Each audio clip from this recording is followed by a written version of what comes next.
I am not a fan of the royal family. I don't get gooey over George or Charlotte. I think Kate Middleton is a perfectly nice-looking woman, but I am not going to shell out for a new dress just because she wore it. William and Harry, I feel for them, losing their mum so young. I can't imagine how hard that is, but again, the fact they are princes doesn't add anything for me. Charles, Camilla, Philip, Elizabeth. It kind of annoys me I can rattle off their names. I don't get the hype even more than that. I strongly believe Australia should be a republic, and that the royal family is a medieval throwback. What it represents is a blood-based hierarchy that has no place in a modern democracy. But, I am here for soon-to-be Princess Meghan Markle. She is all the things the royal family has spent hundreds of years excluding from the succession, and for that reason I am so happy to see her holding Harry's hand and waving to the masses.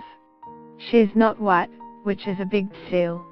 While Disney may have managed to find some non-Caucasian royalty in the past 20 years, Britain's royal family has had less success. There's no definitive proof that any royal before Markle was anything other than very, very white. Add to that the fact that she's divorced and you've got a thoroughly modern princess.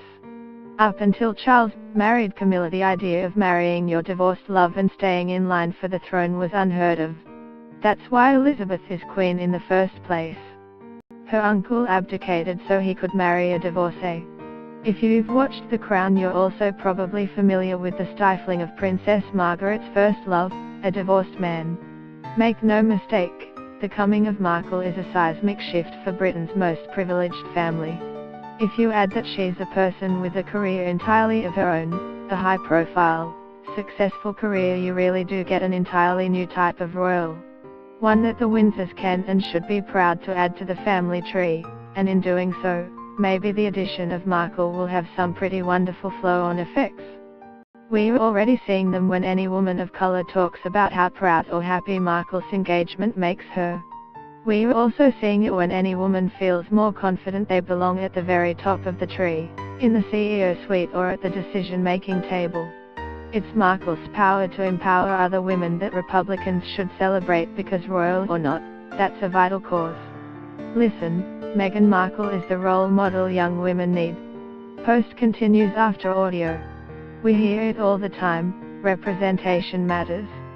It matters that little girls see grown women who lead countries and companies. It matters that people from diverse backgrounds see people like them as CEOs and premiers, that their faces are reflected back at them in advertising and the media. It matters for them, so that they can see a path to success. But it also matters for everyone else. Harry's come a long way, obviously, since that time he was caught dressing as a Nazi for a costume party. And I'd like to think that as a society we are capable of similar growth. That we can look at Markle and see an accomplished, talented, smart woman who has just as much right as any other suitor to win the heart of a possible, although it's pretty unlikely now, future King of England.